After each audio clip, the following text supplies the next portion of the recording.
अस्सलाम वालेकुम नाज़रीन, आप देख रहे हैं HMD न्यूज़। आलमरोड बंदीशा कबड्डी कप टूर्नामेंट मैच में खिलाड़ियों के जबरदस्त मुकाबले हुए। राशिद महमूद और मोहम्मद जमील कादरी मेहमान खसूसी मुंतखब हुए। तफसीलात के मुताबिक मरोड हाफिज मोहम्मद अदनान बंदीशा, वजूद चौधरी और दीगर दोस्तों के हमरा बंदीशा कबड्डी कप टूर्नामेंट का इनाकाद किया गया, जिसको देखने के लिए इलाका भर की मारूफ कबड्डी टीमों ने भरपूर हिस्सा लिया। रोज बरोज मैच की दिलचस्पी बढ़ने लगी। 10 जनवरी को होने वाले मैच हर इलाका मरोड और दीगर गिरदोनवा से कसीर अवाम ने शिरकत की। सीनियर कमेंटेटर मोहम्मद इरफान पाशा ने बहुत ही बेहतरीन शेर व शायरी में अपने फराइज सर अंजाम दिए।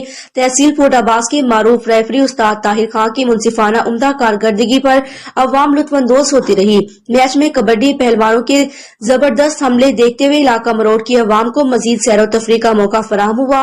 मैच में मोहम्मद जमील कादरी के हमरा राशिद महमूद ने मेहमान खसूसी के फराइज सर अंजाम दिए। दिलचस्प मैच में अवाम को बेहतरीन इंजॉय करने पर कबड्डी टूर्नामेंट कमेटी को खराज तहसीन पेश किया गया। 11 जनवरी बरोज मंगल को 319 कबड्डी क्लब कमेटी टीम बंदीशा कबड्डी टीम के माबैन खेला जाएगा और मौसम ठीक होने की बिना पर 12 जनवरी को भरपूर जबरदस्त फाइनल मैच होगा, जिसकी तैयारियां मुकम्मल कर ली गई हैं।